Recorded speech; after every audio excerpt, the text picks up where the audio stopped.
Hey everyone, welcome back to my channel. Today in this video, I will discuss with you Consumer Protection Act 1986. इससे पहले हम इसका introduction और consumer का meaning discuss कर चुके हैं. इस वीडियो में हम डिस्कस करेंगे examples of consumer exploitation in India की इंडिया में कंज्यूमर्स के साथ एक्सप्लॉयट हो कैसे कैसे रहा है, उसके कुछ एग्जांपल्स. जैसे कि the after sale services provider of the television set charged rupees 200 as service charge through the seller of television set required the set within the warranty period. कि अगर आप कोई नया टीवी लेते हैं तो आफ्टर सेल सर्विसेज जो है वो टीवी वाला चार्ज करता है कितने रुपीज 200 रुपए चार्ज करता है सेलर से. क्योंकि हालांकि वो विद इन वारंटी पीरियड है तब भी वो चार्ज करता है आफ्टर सेल सर्विसेज के लिए. तो ये कंज्यूमर को एक्सप्लॉइट किया जा रहा है. The ticket issued to different passenger, जो टिकट्स हैं वो इशू कर दी जाती है डिफरेंट पैसेंजर्स को, चाहे वो रेलवेज में हो चाहे वो एयरवेज में हो, सेम डे की, सेम जर्नी की और सेम सीट नंबर की. मान लीजिए बस में कोई सीट नंबर है 25, उसकी सीट अलॉट कर दी आज किसी भी डेट की, सेम डेट की, सेम जर्नी की, जैसे मुंबई से कोलकाता जाने की सेम डेट की टिकट इशू कर दी. तो इस तरीके से क्या होता है, कंज्यूमर का एक्सप्लॉयटेशन होता है और वहां पे फिर आगे जाके उनकी सुनवाई नहीं होती है. तो इस तरीके से कंज्यूमर को एक्सप्लॉयट किया जाता है. Next is penalty of ₹50 was charge by SBI.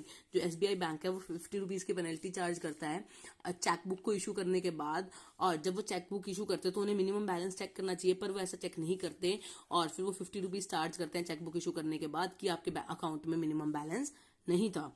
और जो हमारा कुकिंग गैस का सिलेंडर आता है जिसमें एलपीजी गैस होती है वो क्या पाया जाता है, कई बार अंडर वेट पाया जाता है, यानी जितना उस पर वेट प्रिस्क्राइब्ड होता है उतना वेट उसमें नहीं पाया जाता. तो इस तरीके से कंज्यूमर को क्या किया जाता है, एक्सप्लॉइट किया जाता है. कुछ एग्जांपल्स थे और एक्सप्लॉइटेशन के एग्जांपल कि आप कंज्यूमर ने क्या किया, कुछ सामान परचेज किया और उसको बिल नहीं दिया, या बिल दिया तो प्रॉपर नकली बिल दे दिया, या फिर एक पेपर पे सिर्फ रिसिप्ट बना के दे दी और जब कंज्यूमर क्लेम करने जाता है तो वो एक्चुअल में वैलिड नहीं होता.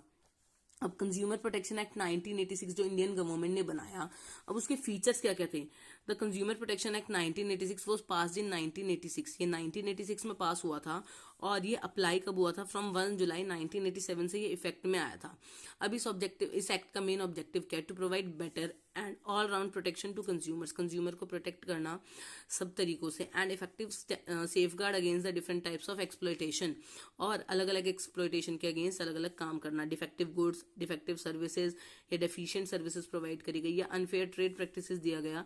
इट ऑल्सो मेक्स प्रोविजन, ये प्रोविजंस भी बनाता है यानी रूल्स भी बनाता है for simple, speedy and inexpensive machines for addressal of consumer grievances. की कंज्यूमर के साथ जो जो धोखे हुए हैं उसके लिए क्या करे, स्पीडीली, सिंपली कैसे उसको रिकवरी करा दी जाए. अब सेलेंट फीचर्स क्या है कंज्यूमर प्रोटेक्शन एक्ट, इसे हम सीपीए भी बोलते हैं कंज्यूमर प्रोटेक्शन एक्ट को 1986 के. अब इसके फीचर्स क्या क्या है, it applies to all the goods, services and unfair trade practices unless specifically exempted by the central government. कि जो हमारी सेंट्रल गवर्नमेंट यानी केंद्र शासित जो गवर्नमेंट है उसके अंडर अगर कोई चीज एग्जाम्प्ट है तो उस पर ये अप्लाई नहीं होगा, अदरवाइज सारे गुड्स पे, सारी सर्विसेज पे, सब जगह ये अप्लाई होगा. It cover all the sectors, ये सब सेक्टर्स पे अप्लाई होगा, चाहे वो पब्लिक हो, प्राइवेट हो या कोऑपरेटिव सेक्टर क्यों ना हो. It provide for the establishment of consumer protection council. इसके अंडर कंज्यूमर प्रोटेक्शन काउंसिल्स बनाए गए सेंट्रल लेवल पे, स्टेट लेवल पे, डिस्ट्रिक्ट लेवल पे, जिसकी वजह से हम प्रमोट कर सकते हैं और कंज्यूमर के इंटरेस्ट को प्रोटेक्ट कर सकते हैं. और 3 टायर क्वासी जुडिशियल मशीनरी बोला गया है जो इसके लिए बनाई गई है. 3 टायर का मतलब क्या है, सबसे पहले आप डिस्ट्रिक्ट लेवल पे कंप्लेंट करेंगे, देन अगर वहां सुनवाई नहीं होती, आप वहां के रिजल्ट से सेटिस्फाई नहीं है तो आप स्टेट लेवल पे कंप्लेंट करेंगे, स्टेट लेवल को हम नेशनल लेवल, स्टेट लेवल पे कंप्लेंट करेंगे, देन हम क्या करेंगे, सेंट्रल लेवल, नेशनल लेवल पे कंप्लेंट कर सकते हैं. तो ये 3 टायर जुडिशरी मशीनरी है. It provide statutory recognition to the 6 rights of consumer. जो कंज्यूमर के 6 राइट हैं जो इंडियन गवर्नमेंट ने कंज्यूमर को दिए हैं तो उनको भी ये प्रोटेक्ट करने में हेल्प करता है. ये थे इसके सेलिएंट फीचर्स. अगर आपको इससे रिलेटेड कुछ डाउट है तो आप कमेंट सेक्शन के थ्रू पूछ सकते हैं, और अगर आपको और भी कुछ डाउट है या सजेशन देना तो वो भी आप कमेंट सेक्शन के थ्रू दे सकते हैं. So stay tuned for more videos and thank you for watching this.